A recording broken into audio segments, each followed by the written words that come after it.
Before we pick up our yarn, I just wanted to touch a little bit on printing out this pattern, and if you've never seen a Brianna K pattern before, you will notice that a lot of it is set up in tables.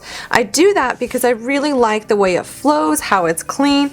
You have your row over here, the description of what you'll be doing on that row in the middle, and then the nice thing is when we do the stitch count, I'm able to separate out the single crochet from the floating stitches, because our background when we're doing working with Infinity Crochet always remains consistent unless we're doing some shaping. So the floating stitches, while there will be more stitches in that row, the floating stitches will be counted separate from the background stitches, which for this pattern will always remain the same at 32. Be sure to take a look at the notes, there's some great information in there, as well as the definition of the special stitches. Then you will get to see this visual. This one's really exciting. I worked really hard on this in order to be able to visually show what Infinity Crochet looks like when we try to chart it. We have our key over here with the stitches that are used within this. And then by doing it this way, we can visually see how our stitches are going to travel across our piece. Now, when I have a dot, the reason why you will see these open circles on each stitch is because these are placed in between the background stitches. These are worked differently than what we normally see, and I find them easier to keep track of. Whenever you do your single crochet row, then you come to a circle, you will know that you need to do this symbol. Now, the nice thing about Infinity Crochet is this symbol can be made up of 3 floating stitches, which is what we're doing for this pattern, or if you only see 2 lines or 1 line, that means it's either 2 or 1 floating stitch. It increases or decreases the thickness of that cabled look. And then we will also see these little almost like hashtag marks across our floating stitches. This 1 hashtag mark indicates that it will be a double crochet, and this 2 hashtag mark indicates that it will be a treble crochet. So this is a front floating 3 double crochet. This is a front floating 3 treble crochet, which means that we will front float 3 treble crochets together as we go. So now that we have a little intro, let's find out what this really means and pick up our yarn. I've already done row 1 because it was so simple. If you don't have row 1 done, go ahead and push pause and get row 1 done. And then I've already done the first 14 stitches in row 2. Take a moment to catch up if you need to. For row 2, we will chain 1, single crochet 14, and then we get to this thing called an OC. That's an opening curve. This is where we will start to make those beautiful lines. And on the chart, as we get to this dot right here, we see this opening curve. This also indicates which stitch on the row below we will be working into, or if you want something to be really clean, through. I put that in the notes that the post stitches that we normally work will go around our entire stitch, but when I like to work Infinity Crochet, I like to work through the previous stitches, and I'll show you how. So what we want to do is yarn over twice, since this is going to be a treble crochet. We're going to skip the next 2 stitches from the row below, and then this will be the stitch that we would work through. So you can do it around like traditional where we're just creating a post stitch, but I find that really adds some puckering to the back of our work. In order to keep it cleaner, I simply grab 1 strand from that stitch instead of going all the way around. Now we will work all 3 of our floating stitches into this 1 strand from bottom to top. So here's our first one.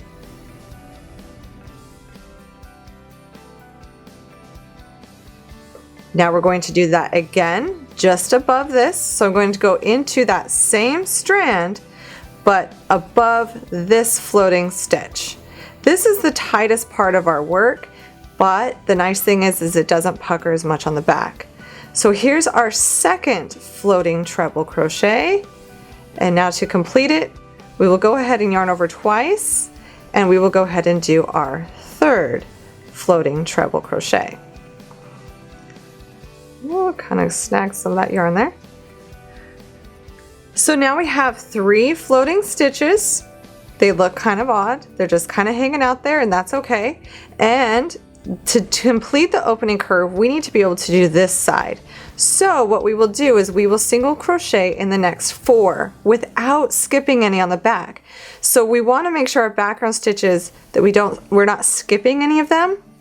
So we will single crochet in the next 4, picking up right where we left off.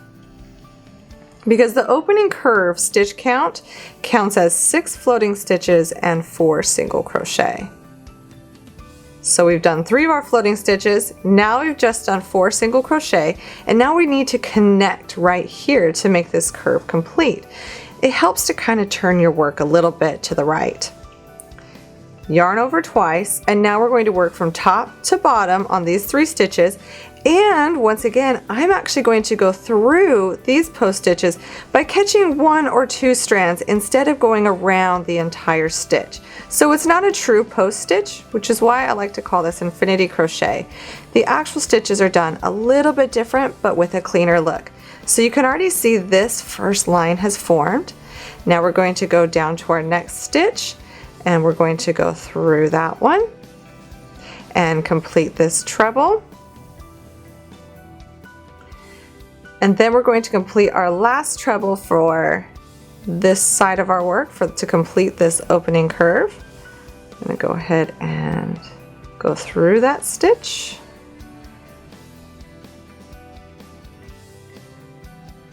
And there we have it. Now our opening curve is complete. Still going to kind of look weird here because it's the beginning of our work and we're going, what's going on? As we keep going, you'll really see this tape take shape. Now we have 6 floating stitches on our work. We're going to continue to single crochet the rest of the background stitches in this row without skipping any, which means we will single crochet 14. And while I'm thinking about it, because I know I will get tons of questions because this is such a fabulous hook. This hook is from Furls, and yes, it is amazing and luxurious, and I absolutely adore it. I will put in a link so that you can go grab your own. I feel like a queen whenever I crochet with this, with like, this is gold. Like for reals gold, which is totally fun. I feel totally spoiled whenever I pick this up. It's almost like holding like a scepter or something. Okay, so now we are at the end of our row, and now we're going to turn our work and chain 1. And this is the back. We're going to kind of see a little bit of bulging going on right here due to our floating stitches. But for this row, row 3, and for every other odd row for the rest of this, all we're going to be doing is single crocheting across, skipping the floating stitches. So we'll single crochet 32. I'm going to show you for row 3, but for the rest of the rows for this video, so that it doesn't get too long, I'm going to skip the odd rows on the video. Message me if you have any troubles, but you're just repeating the same concept for every odd row.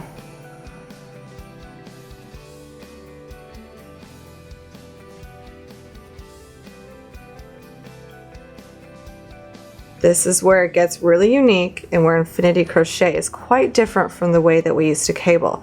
So now that I have approached these 3 floating stitches, as you can see from the front, I'm going to go ahead and count them on the back. So 1, 2, 3, and completely skip them, making this single crochet from here to the next normal. We don't want to leave any gaps or looseness there. So we're just going to single crochet.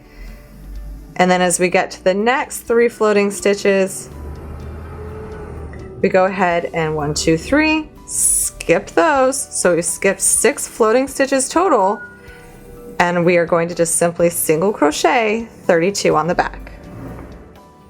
So as we complete row 3 and we go back to the right side of our work, we see that we have this beautiful opening curve forming.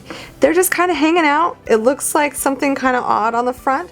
So now we're going to continue on with row 4. This is where we might see where this process is beneficial. So on row 4, we are going to single crochet 13.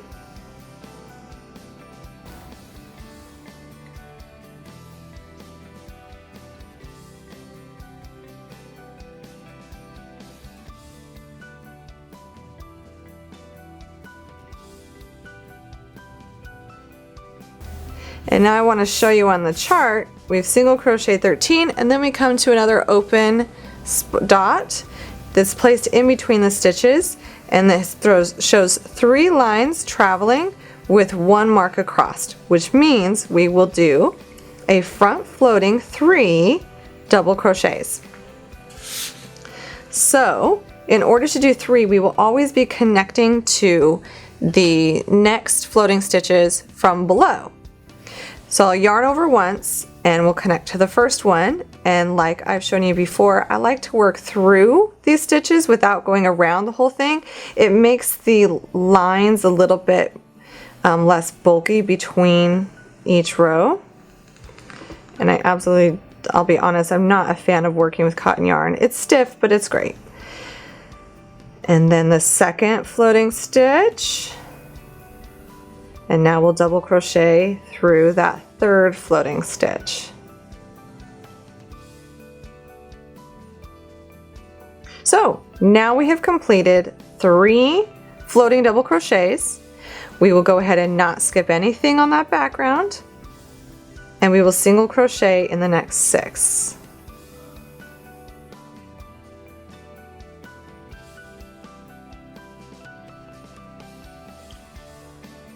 And now we are going to complete 3 more floating stitches that are double crochet.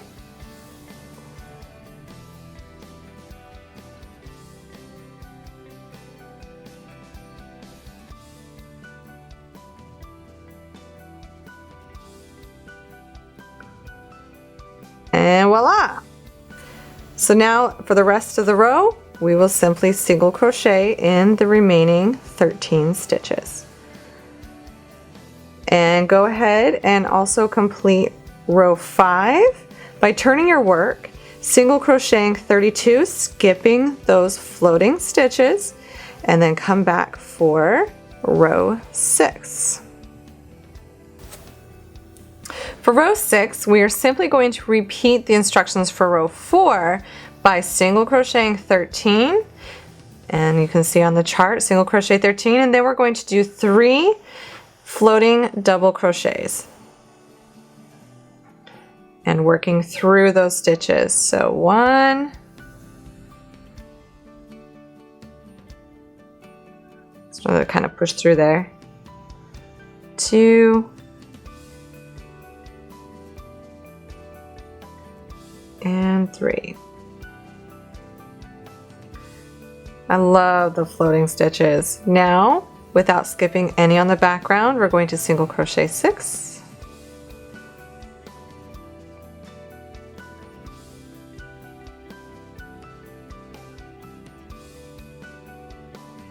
And then we are going to do 3 more floating double crochets. So front float, 3 double crochet.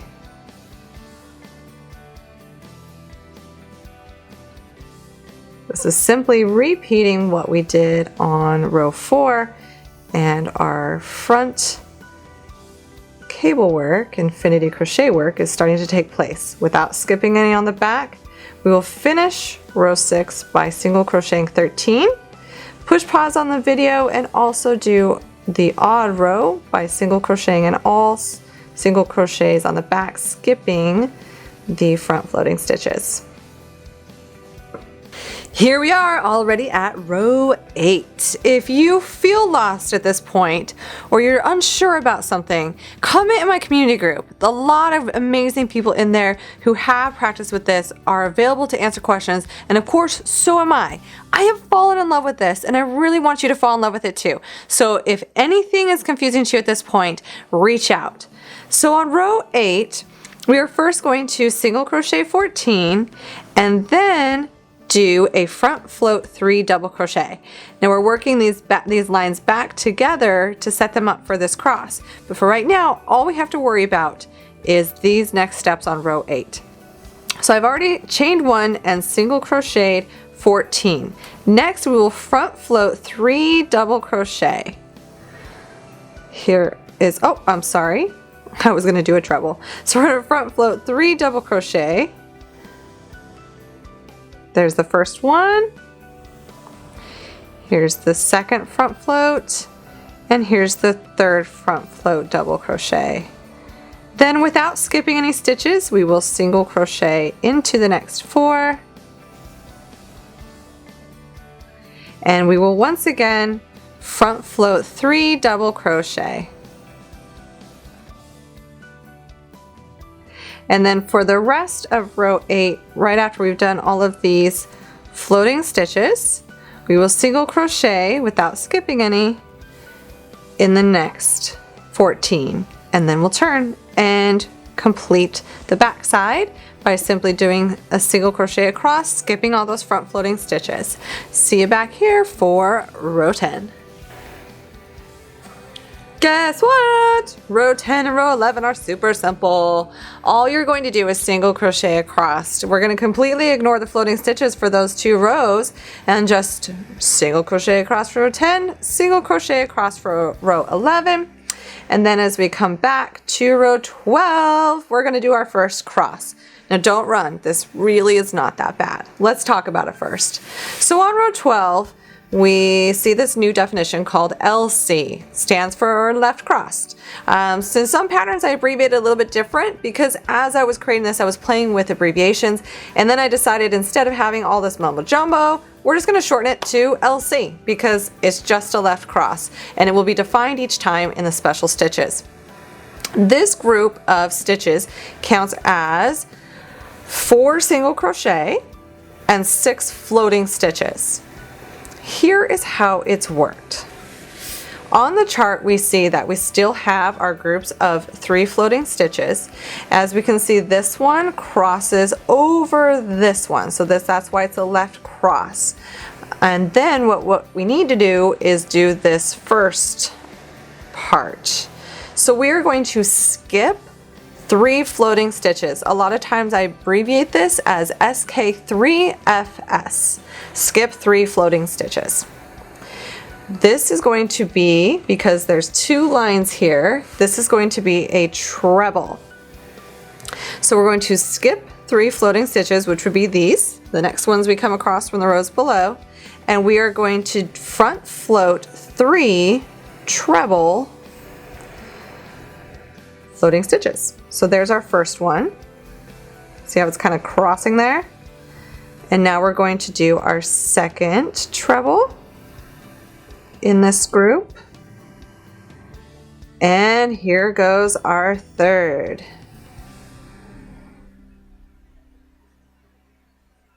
The next step in this left cross is to work those background single crochets. So right where we left off, we're going to single crochet 4.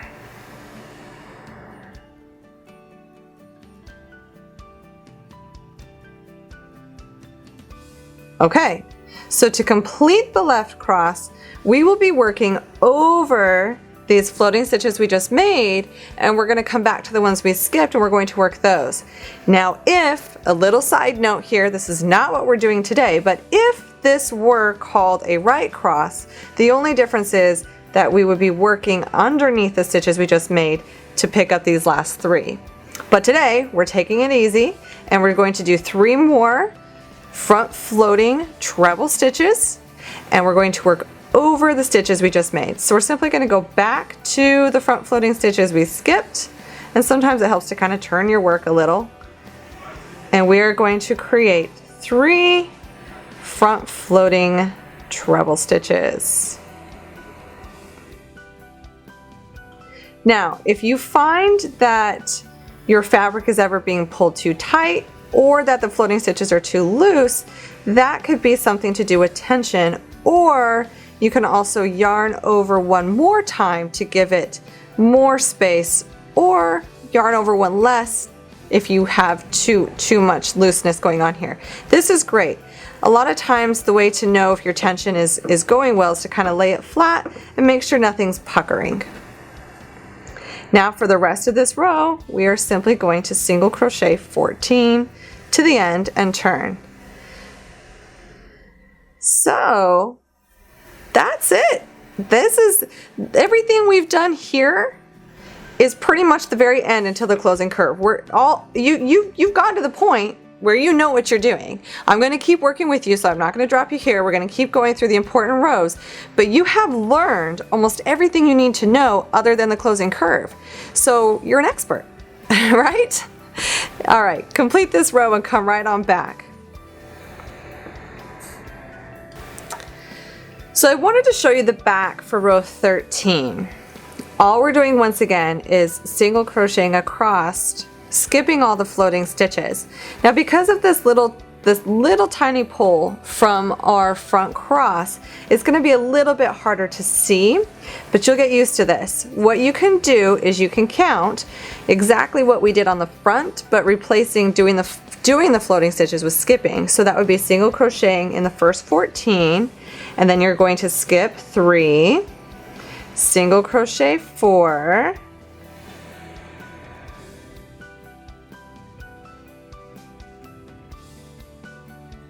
I gotta kind of get in that 4th one,